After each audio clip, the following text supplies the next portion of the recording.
Gold, trusted gold buyers. మీరు తాకట్టు పెట్టిన బంగారాన్ని విడిపించి ఈ రోజు ఉన్న మార్కెట్ ధరకు కొనబడను.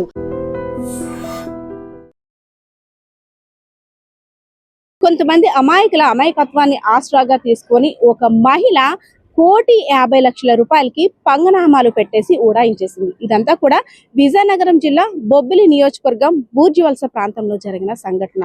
కష్టాల్లో ఉన్నాను, మీరే నాకు దిక్కు, మీరే నాకు తల్లిదండ్రి, ఎలా అయినా సరే నా ఆస్తి అమ్మైనా సరే మీ అప్పులన్నీ కూడా తీర్చేస్తానంటూ ఒకరి నుండి ఒకరికి తెలియకుండా ఒక్కొక్కరి దగ్గర కొంత సొమ్ముని వడ్డీ కూడా చెల్లిస్తానని చెప్పేసి వారికి వడ్డీ ఆశను చూపించి దాదాపు 1,50,00,000 రూపాయలని అప్పు చేసింది. సో మీ అందరికీ నేను తెలిసిన దాన్నే కదా, నేను హామీ ఉంటాను, నా ఆస్తి అంతా కూడా అమ్మేసి మీ అప్పు తీరుస్తాను, సో ప్రామిసర్ నోట్ కూడా రాస్తానంటూ ప్రామిసర్ నోట్ మీద సంతకాలు పెట్టింది. చాలా తెలివిగా చాకచక్యంగా వ్యవహరించింది.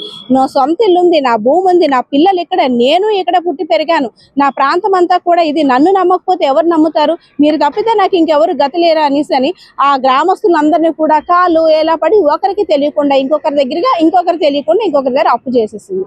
సో ఎన్నాళ్ళకైనా వడ్డీ కనీసం చెల్లించట్లేదు. సరే వడ్డీ మాట దేవుడు ఎరుగు, మా డబ్బులైనా మాకు ఇవ్వమ్మా అని అడగడానికి వెళ్తే అక్కడ డోర్ లాక్ చేసి ఉన్న ఘటన చూసి ఒక్కసారిగా దిగ్భ్రాంతికి గురయ్యారు అందరూ కూడా. ఎందుకంటే రాత్రి వరకు కూడా అందరికీ ఇస్తానని మాట ఇచ్చిన పుణ్యవతి ఇప్పుడు లేకుండా అయిపోయింది. అయితే పుణ్యవతికి అప్పిస్తే పుణ్యం వస్తుందని ఆశిస్తే మాకు పాపం తగిలిందంటూ కూడా గ్రామస్తులందరూ కూడా లబోదిబోమంటూ బొబ్బిలి పోలీస్ స్టేషన్కి అయితే చేరుకున్నారు. సో బాబు మా కష్టాలని గట్టెక్కించండి అనుకుంటూ మా దగ్గరికి వచ్చింది. సో ఎందుకోసం ఇలా డబ్బులన్నీ కూడా ఇచ్చాము, ఇప్పుడు మనిషి అడ్రస్ లేకుండా పోయింది, ఇప్పుడు మేము ఎవరిని అడగాలి, మా కష్టం ఎవరు తీరుస్తారంటూ ఒకరు కాదు ఇద్దరు కాదు గ్రామంలో అనేక మందిని దాదాపు 50-60 మంది తమకు ఇచ్చిన ఎవరైతే పుణ్యవతి ఇచ్చిన ప్రామిసర్ నోట్లు పట్టుకొని ఆందోళనకి దిగారు. ఎలా అయినా సరే పుణ్యవతి అడ్రస్ని ట్రేస్ చేయండి, లేదంటే ఆమెకు సంబంధించిన కుటుంబీకుల దగ్గర నుండే డబ్బులు వసూలు చేసి మాకు ఇప్పించండి మహాప్రభు అంటూ కూడా పోలీసులను వేడుకుంటున్నారు.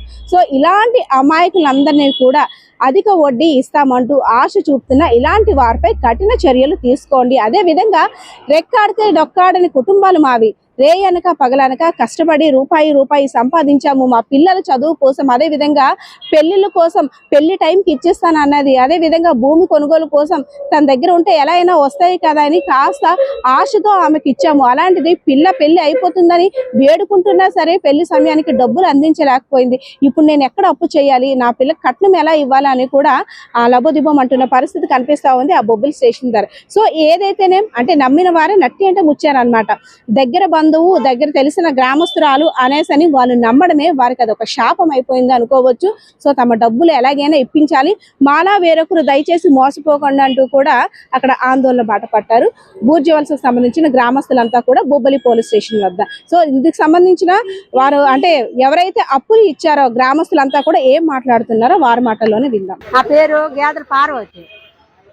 పుణ్యవతి అమ్మకి డబ్బులు ఇచ్చాము బూర్జివలస 4,10,000 ఇచ్చాను. పెళ్ళికి ఇస్తామన్నది, ఇవ్వలేదు. ఇవ్వకపోతే నోట్లు కట్టలేదు, దొంగ అయిపోయి ఇటు వెళ్ళిపోయింది.